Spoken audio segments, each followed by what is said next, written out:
आज के वीडियो में हम देखेंगे एफ प्रिंटफ फंक्शन किस तरह से वर्क करता है। तो देखो, प्रिंटफ फंक्शन सबसे पहले तो क्या होता है। प्रिंटफ फंक्शन आप यूज करते ही आ रहे हो, जिसकी हेल्प से आउटपुट दिया जाता है। आउटपुट कहाँ पे आता है? स्क्रीन पर आता है। फॉर्मेटेड आउटपुट स्क्रीन पर आता है। अब फॉर्मेटेड आउटपुट क्या होता है वो मुझे बताने की जरूरत नहीं, क्योंकि उस पर पूरा वीडियो मैं आपको बना के एक्सप्लेन कर चुकी हूँ। 2 वीडियोस उस पर मैंने बनाए हैं, ठीक है। तो फॉर्मेटेड आउटपुट अगर हमें चाहिए तो प्रिंटफ का यूज करते हैं। प्रिंटफ की हेल्प से जो आउटपुट आता है वो स्क्रीन पर ही आता है। कहाँ पे आता है? स्क्रीन पर ही आता है। Okay, standard output. ओके, तो screen standard output device that is monitor screen पर ही आता है। लेकिन एफ प्रिंटफ की हेल्प से जो आउटपुट आता है, देखो ये वर्क बिल्कुल वैसे ही करता है जैसे प्रिंटफ करता है, लेकिन एफ प्रिंटफ फंक्शन की हेल्प से जो आउटपुट आता है वो कहाँ पर आता है? स्क्रीन पर ना आके कहाँ पे आता है? जहां पर हम पाथ, जो भी एड्रेस हम प्रोवाइड करें, मतलब किसी फाइल के अंदर आउटपुट जाता है। ओके, एफ प्रिंटफ मतलब फाइल के अंदर हमारा आउटपुट जाएगा। सिंटैक्स इसका क्या होता है? तो यहां पर हम पहले लिखते हैं एफ प्रिंटफ, ठीक है। उसके बाद यहां पर हम प्रोवाइड करते हैं फाइल पॉइंटर प्रोवाइड करते हैं, और फिर हम जैसे प्रिंटफ में आउटपुट देते हैं वैसे हम यहां पर फॉर्मेटेड स्ट्रिंग, और जैसे हम प्रिंटफ में आउटपुट देते हैं वैसे ही हम, मतलब सिर्फ ये इतनी सी चीज एक्स्ट्रा है, बाकी जैसे हम प्रिंटफ यूज करते हैं वैसे ही हमें एफ प्रिंटफ यूज करना है। ओके, तो हम एक एग्जांपल की हेल्प से यूज करके देखते हैं इसको कैसे।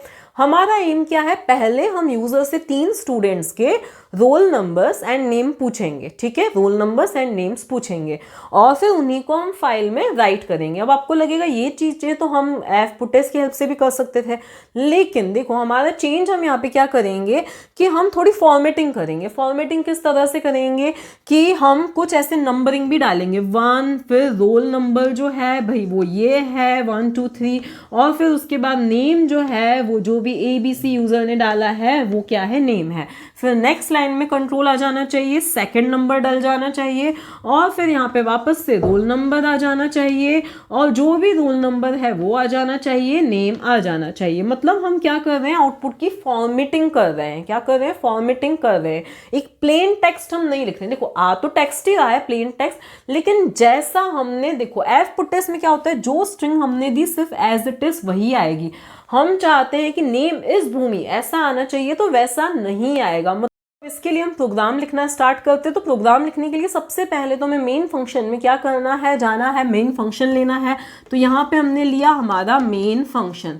मेन फंक्शन में अब हमें क्या करना है? तो अब हमें पहले फाइल ओपन करनी है, और फाइल ओपन कैसे की जाती है ये मैं आपको बार बार समझा चुकी हूँ। तो asterisk F P is equals to F open, और यहाँ पर डबल कोट्स में हमें फाइल का जो भी नाम देना है, सपोज हमें फॉर्मेट नाम देना है तो फॉर्मेट डॉट TXT यहाँ पे हमने नाम दे दिया, और किस मोड में? ऑब्वियसली राइट मोड में ही ओपन करेंगे।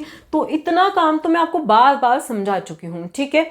इसके बाद में तो अब हुआ क्या है, ये मेन मेमोरी है, इसमें एक फाइल ओपन हुई। अगर ऑलरेडी एग्जिस्ट कर रही थी तो ओवरराइट हो गई, नहीं कर रही थी तो क्रिएट होके ओपन होगी, ठीक है। तो एफ पे जाके इसको पॉइंट करने लग जाएगा, बेस एड्रेस को जाके पॉइंट करने लग जाएगा। अब हमें यूजर से कुछ पूछना है, तो अब हमें कुछ वेरिएबल्स भी चाहिए।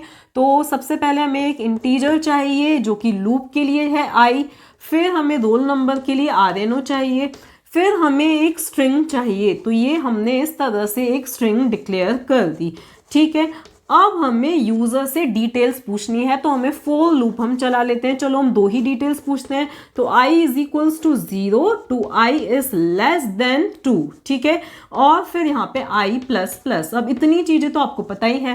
पहले हमारा क्या आएगा? प्रिंटफ स्टेटमेंट आएगा। तो प्रिंटफ स्टेटमेंट हमने लिखा और यहाँ पर लिख दिया enter name and roll number, enter roll number and name, ये हमने लिख दिया। फिर यहाँ पर हमें स्कैनएफ का यूज़ करना है।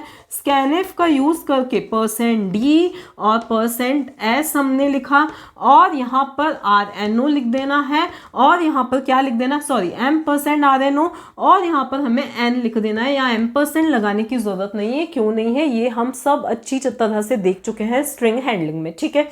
यहाँ तक क्या हुआ है? यहाँ तक हमने यूजर से रोल नंबर और नेम पूछा है, वो RNO और n में जाके स्टोर हुआ है, ठीक है। इसी को हमें कहाँ पे लिखना है? फाइल में लिखना है, लेकिन थोड़ा फॉर्मेटेड वे में। तो यहाँ पर हम लिख देंगे एफ प्रिंटफ, और यहाँ पे हमें क्या लिख देना है?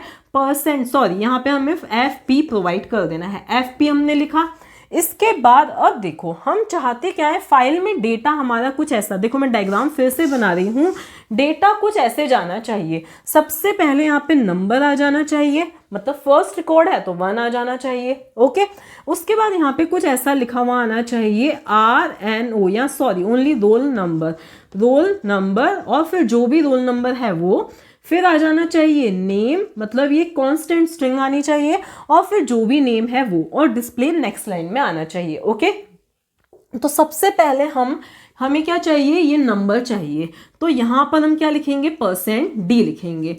फिर हमें डॉट चाहिए तो हम डॉट लगा देंगे।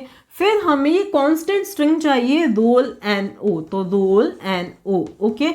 फिर एक स्पेस देके हमें क्या चाहिए, जो भी रोल नंबर यूजर ने दिया है, मतलब वो एक वेरिएबल है, तो हमने यहाँ पे क्या दे दिया, %d दे दिया, ठीक है। उसके बाद हमें यहाँ पर नेम देना है, NAME, एज इट इज लिखा हुआ आना चाहिए, तो हमने ये लिख लिया, ठीक है। इसके बाद जो यूजर ने नेम दिया है वो आना चाहिए, जो कि वेरिएबल है, तो हमें यहाँ पे %s लगा देना है, ठीक है। इसके बाद में डिस्प्ले नेक्स्ट लाइन में आ जाना चाहिए, मतलब नेक्स्ट लाइन में आ जाना चाहिए कंट्रोल, तो हमने \n लगा दिया। डबल कोट्स यहाँ पे हमने लगाया, ओके। अब ऐसा के ऐसा ही तो हम प्रिंटफ में भी करते हैं, ओके। फिर हम यहाँ पे लगाते हैं कॉमा, और फिर सी के आगे हम जो भी लिखना है लिख देंगे। यहाँ पे स्पेस नहीं है इसीलिए मैं नेक्स्ट लाइन में लिख रही हूँ। क्या लिखेंगे हम यहाँ पे, देखो %d के प्लेस पे यहाँ पे 1 नंबर, नेक्स्ट के लिए 2, नेक्स्ट के लिए 3 आना चाहिए। तो i की वैल्यू अगर 0 है तो उस केस में क्या आना चाहिए, 1। तो हम यहाँ पे क्या लिख देंगे, i+1। देखो जैसा मैं लिख रही हूँ आपको एज इट इज लिखना है कॉमा के बाद में। फिर क्या आना चाहिए, तो %d के प्लेस पे आ जाएगा i+1। फिर क्या आना चाहिए, इस %d के प्लेस पे क्या आना चाहिए, रोल नंबर, जो कि RNO के अंदर स्टोर्ड है। इसके बाद में इस %s की जगह क्या आना चाहिए, नेम, जो कि n के अंदर स्टोर्ड है। बस इतना सा हमें कर देना है, ठीक है ना। और फिर इस फॉर लूप की हमें क्या करनी है, क्लोजिंग करनी है। अब देखो ये रन किस तरह से होगा, मैं आपको पहले ही बता चुकी हूँ कि अगर फाइल ओपन होने में कोई प्रॉब्लम होती है तो ये नल रिटर्न करता है। तो कोई भी आप यहाँ पे काम करो तो आपको यहाँ पे पहले चेक करना है if fp is not equal to null, और यहाँ पे फिर हमें क्या कर देनी है, इसकी भी क्लोजिंग कर देनी है, ठीक है। अब इसको हम ड्राई रन करते हैं।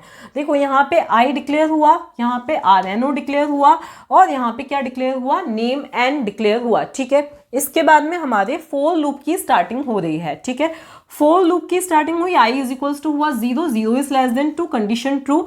हमने यूजर से आउटपुट में क्या आएगा, enter name and roll number, enter roll number and name, ठीक है, RNO एंड नेम, ठीक है।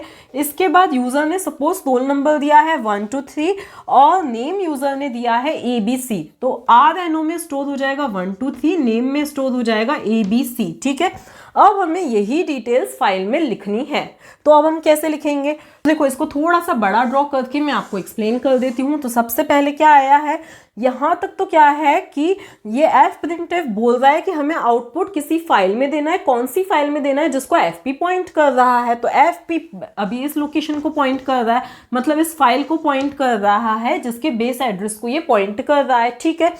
अब हमें आउटपुट में देना क्या है, तो सबसे पहले क्या लिखा है हमने, %d, तो %d के प्लेस पे क्या आ जाएगा, i+1, दैट इज 0 + 1 1। फिर लगेगा डॉट, फिर यहाँ पे लिखा जाएगा रोल नंबर, तो ROLLNO। फिर क्या है, %d, इस %d के प्लेस पे क्या आ जाएगा, RNO में क्या है, 1 2 3 है। इसके बाद में क्या आएगा, नेम एज इट इज लिखा आएगा, तो यहाँ पे नेम एज इट इज लिखा आया है। इसके बाद में %s की प्लेस पे यहाँ पे क्या आ जाएगा, n में क्या है, ABC, तो यहाँ पर ABC और फिर डिस्प्ले नेक्स्ट लाइन में आ जाएगा, ओके। इसके बाद i की वैल्यू इंक्रीमेंट होके होगी 1 is less than 2, condition true, और यही चीज कुल मिला के 2 बार और क्या होगी, रिपीट होगी, ठीक है।